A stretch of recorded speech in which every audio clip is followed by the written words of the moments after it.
Kan salah satu syarat ECM itu adalah adanya kointegrasinya. Kointegrasi itu apa ya? Kointegrasi itu pada eh, ketika adanya kombinasi dari variabel-variabel yang tidak stasioner, namun ketika dikombinasikan menjadi stasioner. Jadi ketika ada satu variabel tidak stasioner, variabel 2 tidak stasioner, tapi ketika digabung ya, bersama-sama menjadi stasioner. Stasioner pada different yang sama. Nah, itu kointegrasi.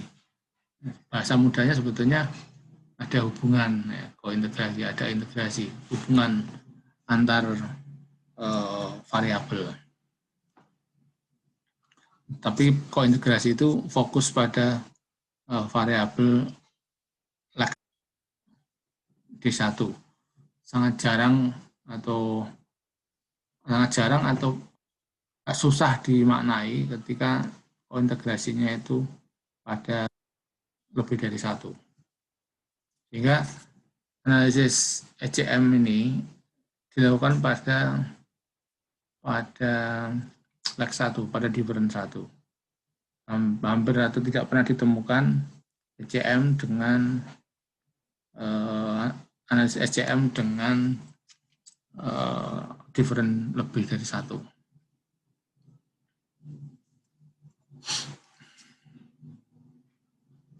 Nah, itu jadi syarat kalau kemarin ARIMA itu syaratnya hanya stasioner, maka ECM ini syaratnya adalah stasioner dan kointegrasi. Nah, itu. Nah, tahapannya bagaimana? Tahap analisis ECM. Tahapannya pertama menguji stasionaritas dulu. Menguji stasionaritas ya. Jadi datanya itu harus tidak stasioner, harus tidak stasioner, non stasioner pada data asli, raw datanya, namun harus stasioner pada leg 1. Atau bisa juga harus stasioner pada leg yang lain, leg terusnya, asal stasionernya pada leg yang sama atau different yang sama. Itu. Kemudian tahap kedua, ya, setelah diuji stasionaritasnya, tahap kedua melakukan estimasi jangka panjang. Jadi nanti dalam analisis ECM itu dikenal nanti ada dua model. Model regresinya ada dua. Model regresi jangka panjang dan model regresi jangka pendek. Jadi kalau yang sebelum-sebelumnya itu kan hanya satu analisis. Termasuk data panel kan hanya satu model regresi. Ya. Nah, di ECM ada dua model regresi, model jangka panjang dan model jangka pendek. Nah, model jangka panjang ini adalah model regresi pada leg 0 atau different 0, yang jangka panjang. Nah, kalau yang jangka pendek itu adalah model regresi pada leg yang stasioner pada different yang sama. Nah, umumnya memang stasioner different sama ini mulai leg 1 biasanya sudah stasioner. Nah, dan pada umumnya ECM analisisnya pada different 1 gitu. Nah, sehingga boleh saja kita mengatakan bahwa analisis jangka pendek itu analisis pada different 1, analisis ECM pada different 1. Nah, kemudian itu tahap kedua ya, mengestimasi persamaan jangka panjangnya. Tujuannya apa? Ketika kita melakukan estimasi jangka panjang, ya, seperti regresi OLS biasa, itu kita akan mendapatkan nilai residual. Ya, nilai residual. Nilai residual inilah yang kita gunakan sebagai faktor koreksi. Jadi error correction term, faktor koreksinya, error correction mechanism. ECM itu dari nilai residualnya, nilai residual dari OLS. Nah, nilai residual dari OS itu yang kita gunakan sebagai error correction termnya. Nah, kemudian ECT ini harus diuji stasionaritasnya. ECT ini harus stasioner pada level. Nah, jadi pada different 0 itu harus stasioner. Itu syarat ECM. Ya kan? Setelah itu semua oke, baru tahap ketiga dilanjutkan ke uji kointegrasi. Ya, bisa dengan berbagai metode ya. Ada Johansson, Egel-Granger, dan sebagainya. Kemudian setelah oke, lanjutkan estimasi jangka pendek. Estimasi jangka pendek. Estimasi jangka pendek itu berarti menggunakan different 1. Tetapi ditambahkan nilai error koreksinya. Error correction termnya itu ditambahkan ke dalam modelnya. Itu yang menjadi model persamaan jangka pendek. Nah, terus ya sudah selesai, itu ECM. Tinggal asumsi-asumsi yang lain kalau mau diuji, asumsi regresi OLS misalkan normalitas, heteroskedasitas, dan lain-lain, multikolinearitas dan lain-lain. Jadi bisa aja diuji itu. Terus dimanai. Nah, ini tahapannya. Oke, data yang digunakan itu sudah saya share di kelas ya, data apa itu yang di classroom. Oke, saya mulai saja SPSS view-nya.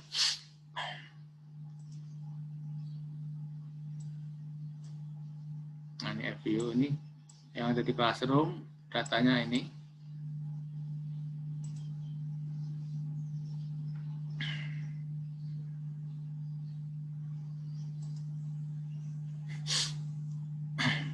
ECM3 ya, ECM3 atau di kelas.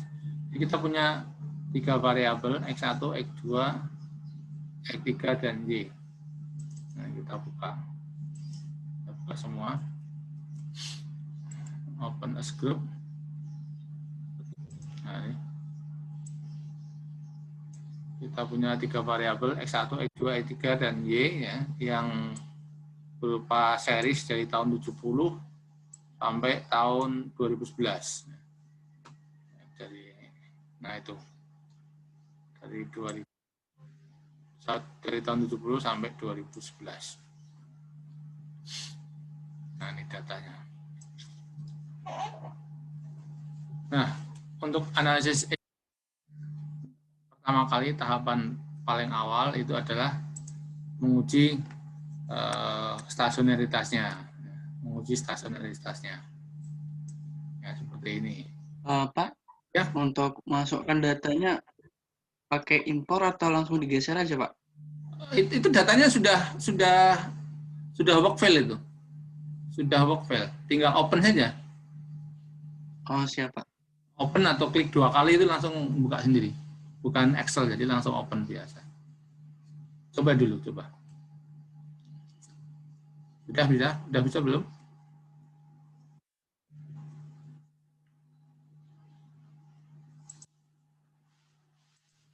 Udah bisa, Pak. Bisa ya, jadi langsung aja.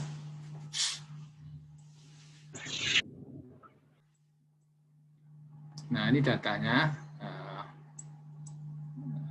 seperti itu ya. Misalnya kita tahap pertama, kita menguji stasionaritas dari masing-masing variabel. Kita uji masing-masing variabel. Kita buka misalkan dari X1 kita buka, ini. Kita uji stasionaritasnya, view, unit row test, ya kan? Unit row test. Uji pada level ya. Kita uji level semua, level dulu ya kan. Biar aja level data mentahnya. Oke. Lihat ini nilai digifulernya probabilitasnya 0,5 di atas 5% ya kan. T1 ya. Ini signifikan, tidak signifikan. Tidak signifikan. Tidak signifikan. Dengan 5%, ya, min 2,9 lebih kecil daripada min 1,49. Jadi ini berarti apa? Tidak stasioner, tidak stasioner. Tidak stasioner. Untuk yang X1, nah, langsung sekalian aja kita uji yang karena syaratnya harus stasioner pada different yang sama. Coba kita uji stasionaritasnya untuk X1 pada different 1. Unit test ya, pada different 1, ya, first different ini. Oke. Nah, ini lihat uji decouplernya, probabilitasnya sudah di bawah 5%. Kemudian tes statistiknya ini min 5,3 itu lebih kecil ya. Lebih kecil ya pada sebelah kirinya dari min 2. Jadi nilai kritikalnya min 2 itu ada di sebelah kanan dari tes statistik. Sehingga H0 ditolak. Atau dengan kata lain data X1 itu stasioner pada different 1. Stasioner pada different 1. Nah, demikian seterusnya kita ulangi untuk variabel yang lain. Ya. Ini semua harus stasioner, harus stasioner.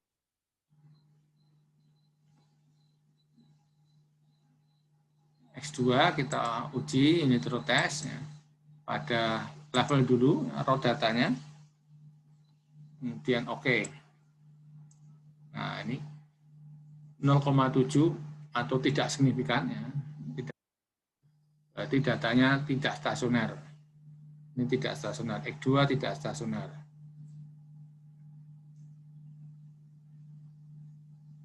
Kemudian kita ulangi X2, kita uji unit row test-nya pada tingkat first different. Oke, nah ini first different. Nah, hasilnya signifikan. Decouplernya signifikan. Tes statistiknya min 5, lebih kecil yang ada di sebelah kiri dibanding T kritis. T kritisnya min 2,9 ada di sebelah kirinya. Sehingga H0 ditolak. Dengan kata lain, X2 ini stasioner pada different 1. Nah, bisa baca ya. Kemudian kita lanjut ke X3. Nah, X3-nya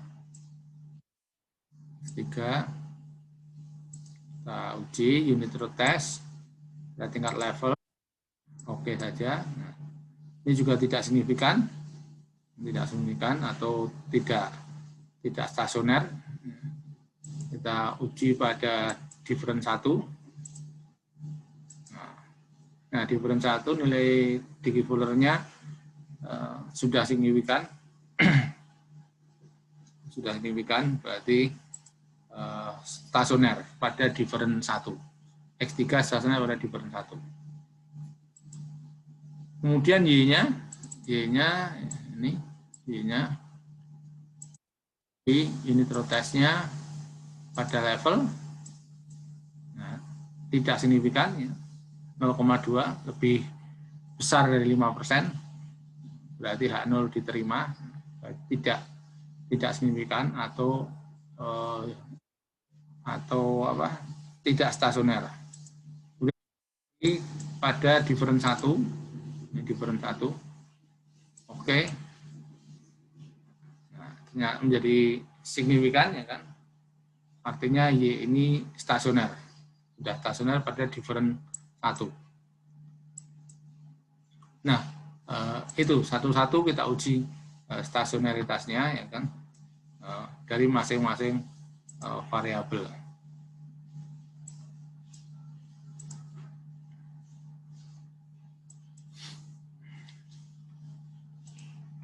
Oke, ada pertanyaan? Ini mereview ya. Kalau enggak saya lanjutkan.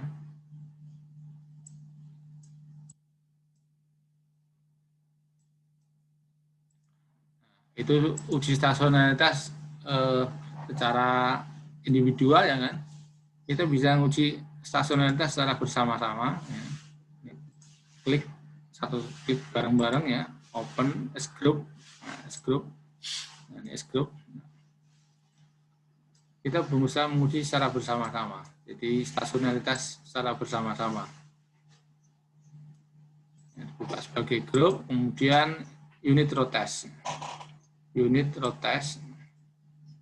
Nah, ini pada level dulu. Unit row test pada level untuk seluruh variabel. Oke. Ini hasilnya. Nih. Tidak signifikan ya. Tidak signifikan atau nilai Levin, Lin, dan Zhu ini tidak signifikan, atau dengan kata lain tidak stasioner. Nah, nilai ADF juga sama. Nah, ini digiveler nilai digivelernya ini 0,77, sama, kesimpulannya tidak signifikan pada tingkat level. Nah, sekarang kita uji dengan tingkat different 1. First different. Pada first different, nah ini oke. Nah, ternyata nilai Levin juga signifikan, nilai digiveler ini juga sudah signifikan. Jadi dapat disimpulkan data stasioner pada different 1, pada leg 1, pada D1. Ini stasioner. Nah, ini kesimpulan. Semua sudah stasioner pada different yang sama. Pada different 1 semua stasioner. Maka kita bisa melanjutkan ke analisis ECM. Nah, itu yang pertama, uji stasionaritas. Kemudian yang kedua, setelah kita melakukan uji stasionaritas, kita melakukan estimasi jangka panjang. Melakukan estimasi jangka panjang.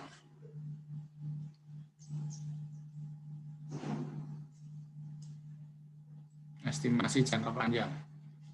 Estimasi jangka panjang itu kita melakukan regresi OLS, ya, melakukan estimasi regresi OLS. Jadi open as group misalkan, as equation ya, as equation, atau biar nggak bingung mulai aja dari sini.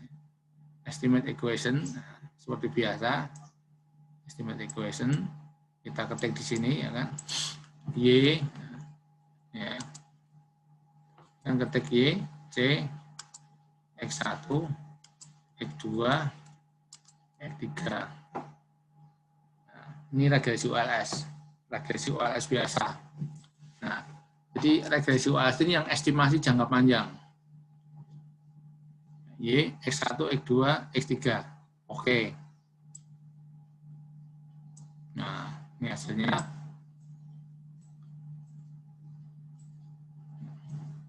Ya, hasilnya itu.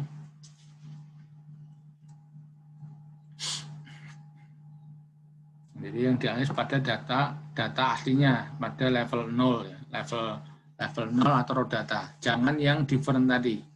Di jangka panjang itu analisis regresi OLS pada different 0. Nah, nanti kan terus ada hasilnya. Nah, ada hasilnya namanya residual. Kita punya nilai residual ini. Nilai residual. Nah, nilai residual itu yang akan kita jadikan sebagai ECT, error correction term. Jadi nilai residual yang akan kita jadikan ECT-nya, nilai error correction term-nya di ECT. Caranya ini proc nih. Nah, ini proc.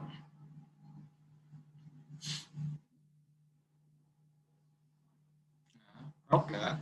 Make residual series. Nah, ini name for residual seriesnya kita beri nama SCT. Nah, SCT. Error correction term. Oke. Nah, ini hasilnya. Di work file ada tambahan, series namanya ECT.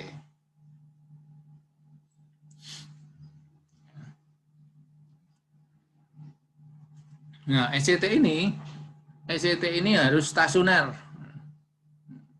ECT ini harus stasioner pada level.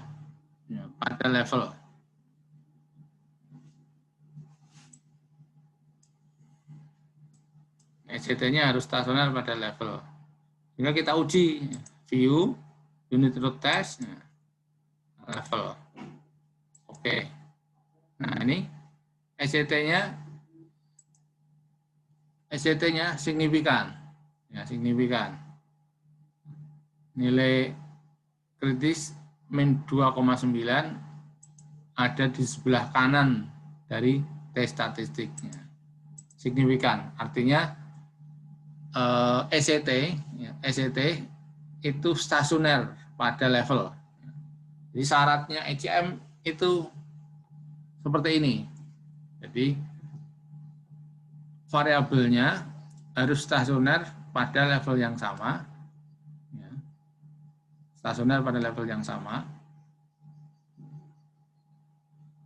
Kemudian yang kedua, ECT-nya itu harus stasioner ya, pada level 0. Jadi ECT nggak boleh stasioner pada different 1, nggak boleh. Jadi harus ada raw datanya dari ECT itu sudah harus stasioner. Nah itu, di ECT ini stasioner. Ya. Oke, ini memenuhi syarat untuk ECM.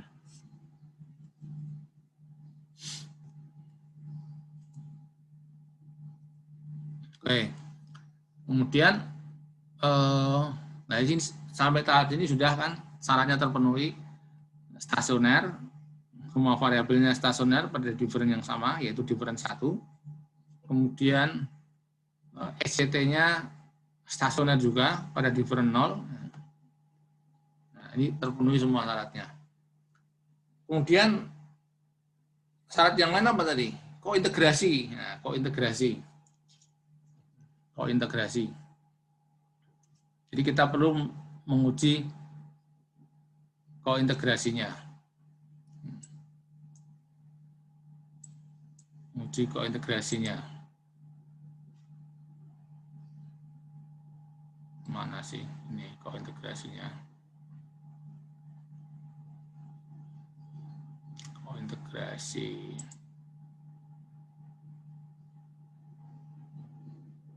Nah ini. Johansson Cointegration Test.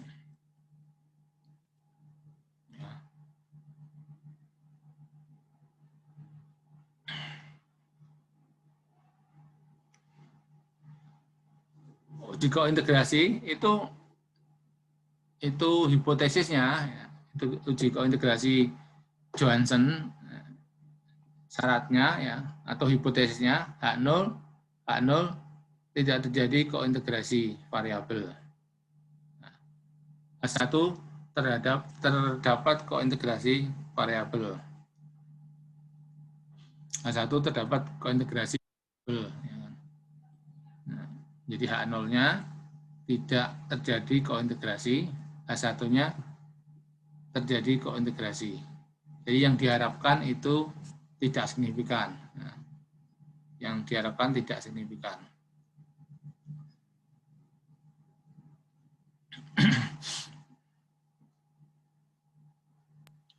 Pak, datanya nggak kelihatan, Pak. Datanya apa? Yang pas kita ngecek yang kointegrasinya, Pak. Oh, belum saya analisis. Baru. Oh, belum ya? Oh, bentar. Nah, ini kointegrasi. Syaratnya ini. Ya, syaratnya H0 tidak terjadi kointegrasi, H1 terjadi kointegrasi.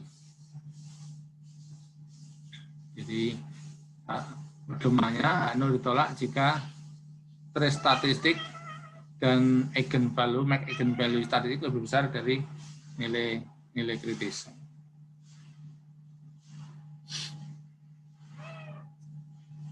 Nah, ini syaratnya. Oke, saya share lagi.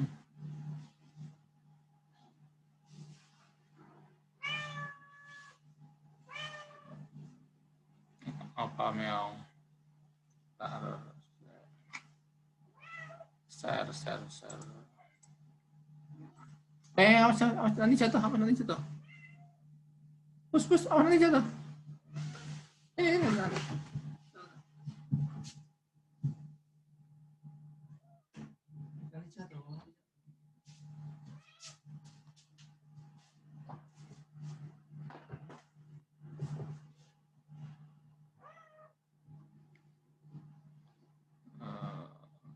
View-nya. Nah, ini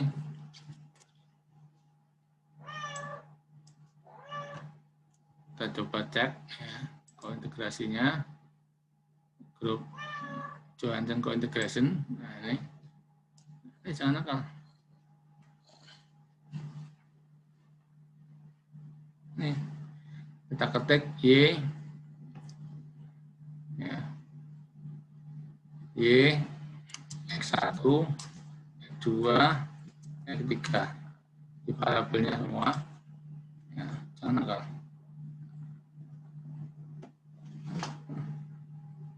Oke, nah ini lagnya, oke, biarin aja, 1 sudah. Oke, nah ini lihat Johansson konfigurasinya. Nah, lihat ini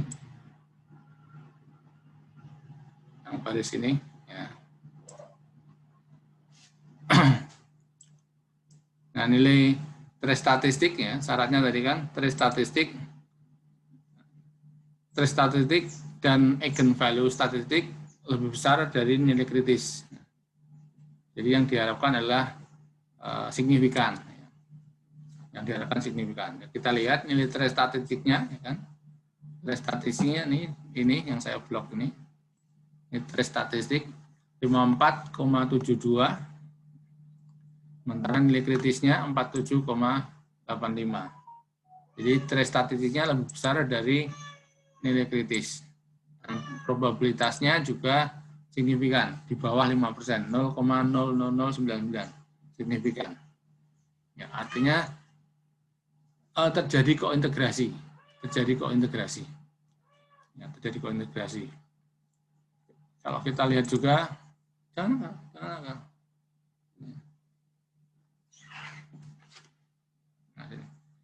Kalau kita lihat dari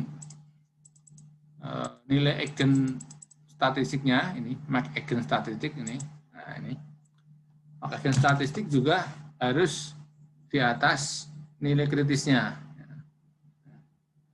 Max eigennya 34,72, 34, jangan nakal, 34,72, ya. Nilai kritisnya 27,58. Jadi sama kesimpulannya, max eigen statistik lebih besar dari nilai kritis. Kemudian probabilitasnya juga 0,0051. Probabilitasnya di bawah 5%. Artinya apa? Ya, ini H0 ditolak. Sehingga dapat disimpulkan data ini terjadi kointegrasi. Ada kointegrasi. Nah, terpenuhi ya.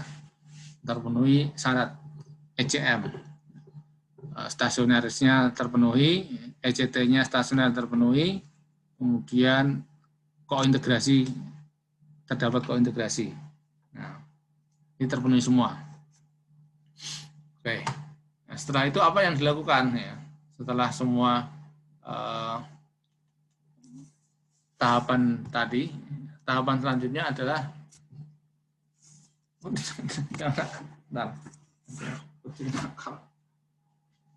Kalian lagi sekolah.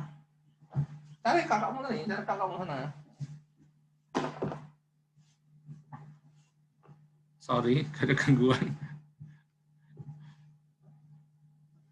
Tahap selanjutnya adalah estimasi jangka pendek. Estimasi jangka pendek. Jadi semua syarat terpenuhi, jangka panjang sudah.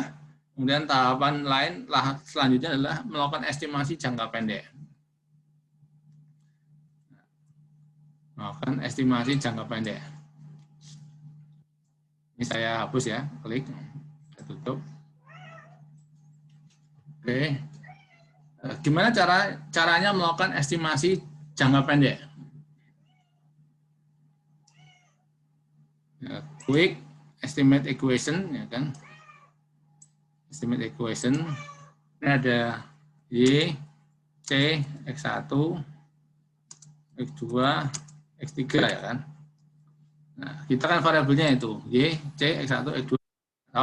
Kalau seperti ini saja berarti persamaan jangka panjang. Jangka pendek itu adalah persamaan pada different 1. Different 1. Sehingga karena tadi stasioner, semua stasioner pada different 1 ya. Berarti ini harus di D, nah, dikasih seperti ini ya. Stasioner pada different 1. Nah, different 1. Ini saya kebetulan pakai huruf D besar, tapi huruf D kecil juga nggak masalah, sama aja ya kan. Ini caps lock-nya saya udah nggak masalah huruf besar atau kecil. Jadi ini persamaan pada different 1, persamaan different 1. Nah, tetapi ya ini belum selesai. Ya. ECM itu adalah persamaan dengan error correction term tadi, ada ECT-nya. Ya. Jadi kita memasukkan ECT. Ini ECT di sini kita masukkan.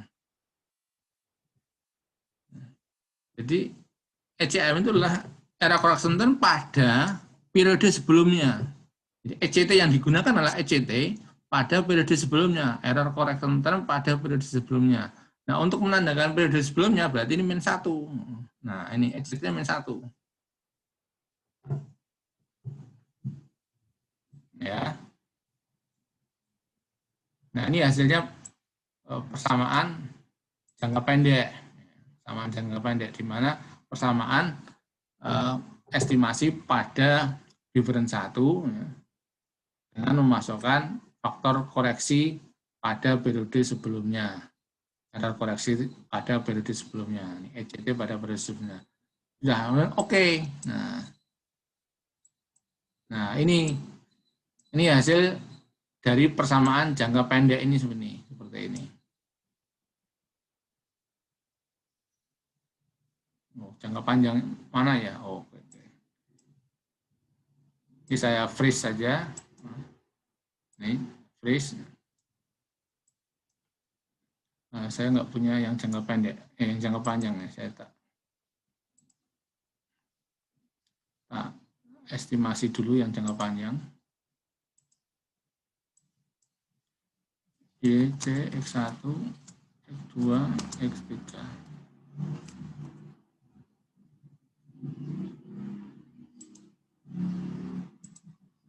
Nah, ini kita sudah punya dua persamaan ya.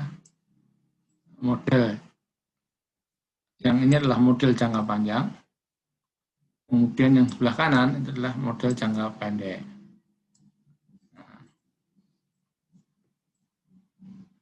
Oke, setelah ini apa ya? Kita bisa memaknai hasilnya. Memaknai hasilnya.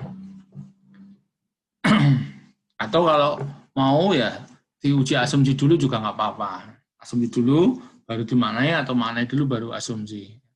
Monggo aja sebetulnya. Dibalik juga nggak apa-apa. Tapi kalau mau puas itu ya jangan dimaknai dulu, tapi diuji asumsi dulu memenuhi syarat tidak. Ya, coba aja lah kita. Yang ini, yang jangka pendek kita uji. Jangka pendek kita uji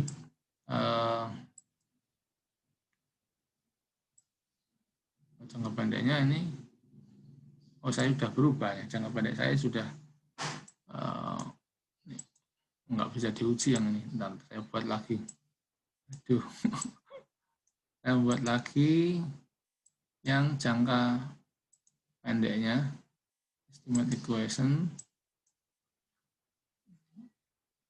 DY, DY, C, D, X1, D, X2,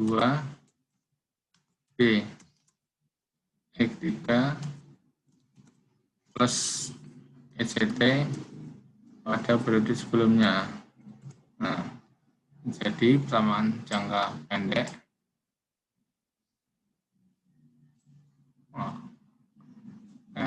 Dan dulu, malah lupa.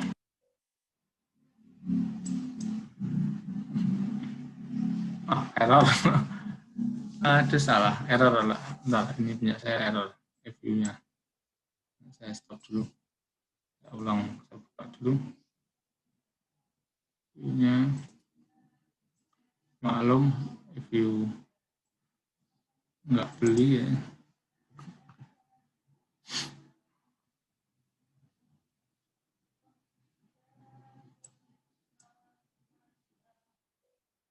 Nah, ini sudah ada. Oke, nah, saya ulangi jadinya. Saya ulangi view-nya. Saya analisis dulu review Y yang jangka pendek ya, yang jangka panjang YC, X1, X2, X3. Oke. Nah, ini view freeze.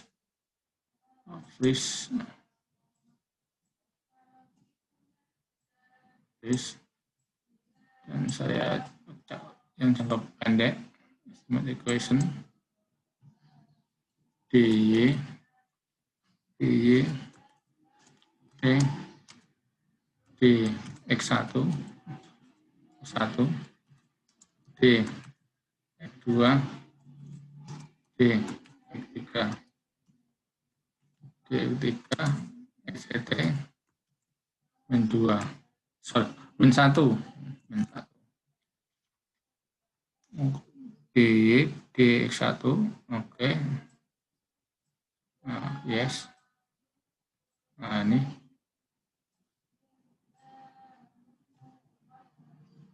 Nah, ini ya. Coba kita cek dulu asumsinya dulu sebelum kita maknai. Saya cek atau saya copy ke dulu ya. Nah, ntar saya copy ke Word aja lah. Daripada bolak-balik. Copy. Oke.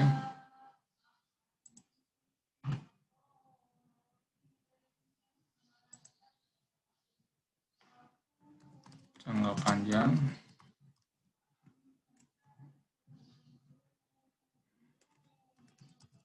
Jangka pendek. Jangka pendeknya saya copy.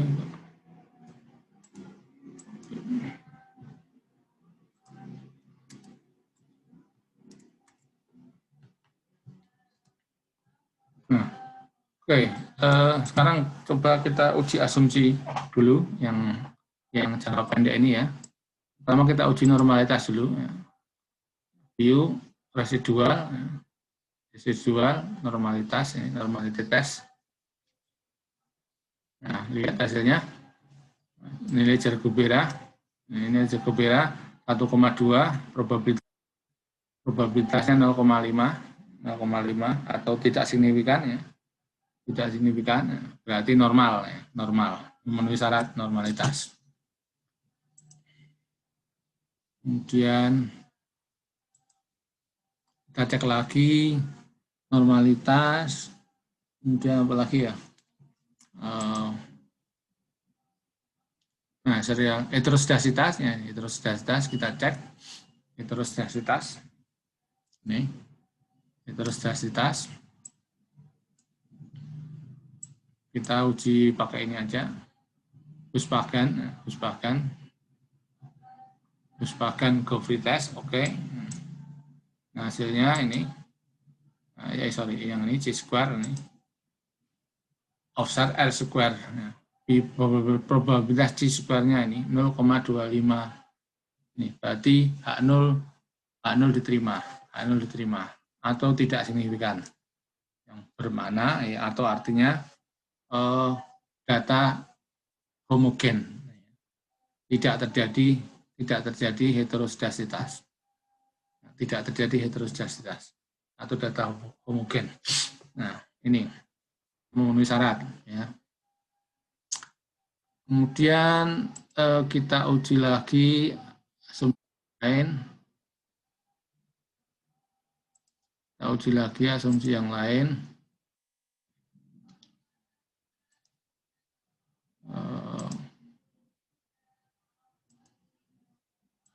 View.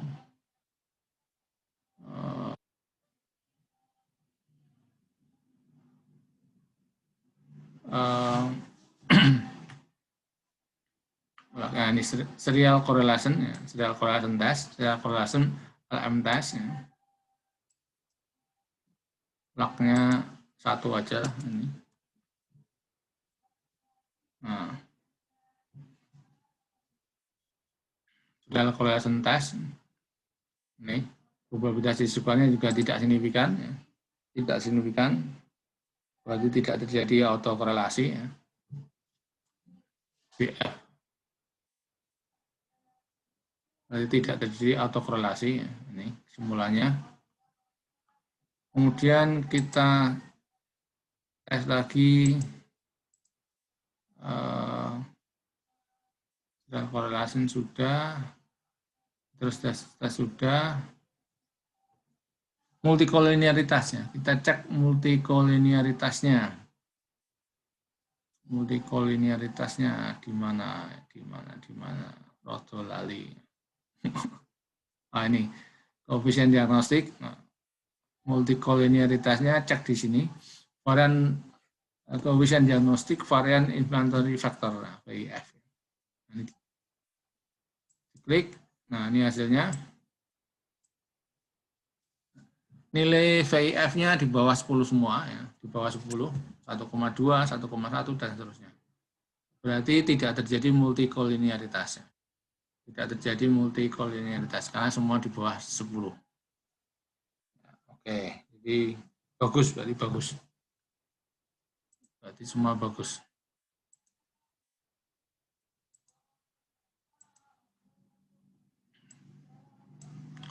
Sekarang tinggal memaknai saja, ya, memaknai saja.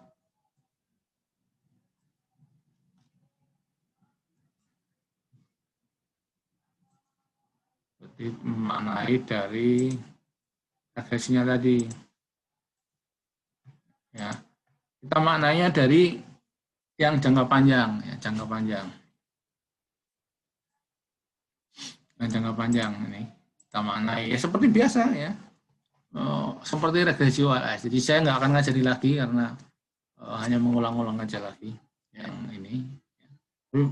Oke lah, kita baca pertama kali misalkan X1, berarti X1 dalam jangka panjang, ini X1, ini dalam jangka panjang ya, X1, ini p-value-nya di bawah 5%, berarti signifikan. Ya. Berarti dalam jangka panjang, ini dalam jangka panjang, X1 itu berpengaruh ke Y, X1 berpengaruh ke Y dalam jangka panjang. Kemudian X2, ya,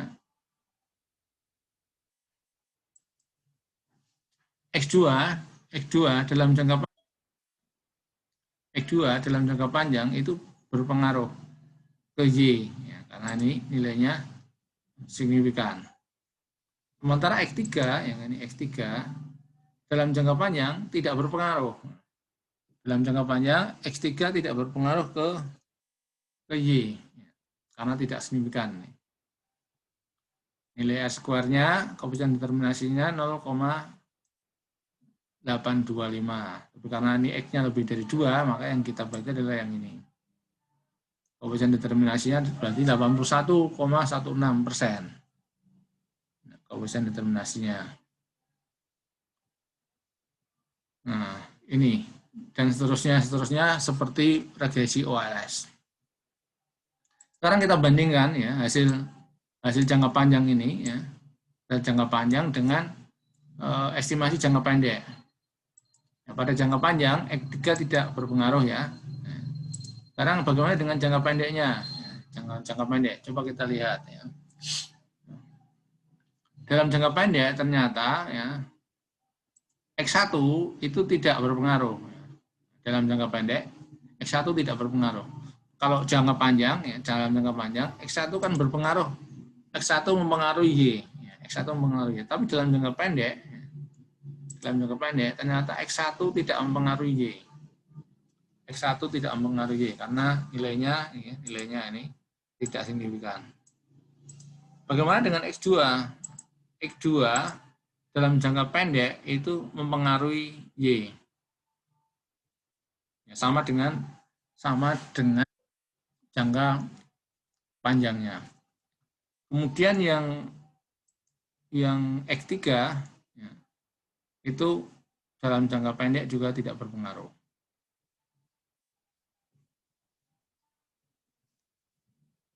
Oh ya, tadi ada yang kelupaan ya kan? Ada yang kelupaan. Jadi analisis jangka pendek dalam ECM itu syaratnya apa? Syaratnya ECT ini harus negatif. Jadi ketika dianalisis jangka pendek, ECT ini harus negatif dan harus signifikan. Itu syaratnya. Jadi ECT-nya harus stasioner, kemudian setelah dianalisis jangka pendek, ECT-nya ini harus negatif. Dia harus negatif dan harus signifikan.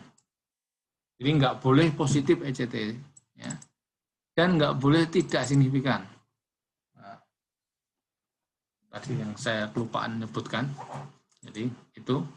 Jadi kalau kita lihat variabel-variabelnya, ternyata ada perbedaan ya dalam jangka panjang dan jangka pendek. Satu variabel berpengaruh baik jangka panjang dan jangka pendek, yaitu X2. X2 dalam jangka panjang itu berpengaruh ke Y, dalam jangka pendek juga berpengaruh ke Y. Sementara X1 dalam jangka panjang berpengaruh ke Y, tapi dalam jangka pendek tidak berpengaruh ke Y. X3 dalam jangka panjang itu tidak berpengaruh ke Y, dalam jangka pendek X3 juga tidak berpengaruh. Nah, itu kesimpulannya ya. Kalau model ya seperti biasa lah kita membuat regresi, ya tinggal masukkan koefisiennya ini. Kalau jangka panjang ya seperti regresi persis, regresi OLS ya kan. Kalau yang jangka pendek modelnya tinggal masukkan yang ECT-nya ini, nambahin ECT-nya ini. ECT-nya ditambahkan. Nah, modelnya ini kan sama persis. Cara mengartikannya juga sama persis. Itu. Jadi tidak saya ajarkan lagi. Tinggal dimaknai seperti ini. Nah, ini analisis ECM seperti itu. Error correction model.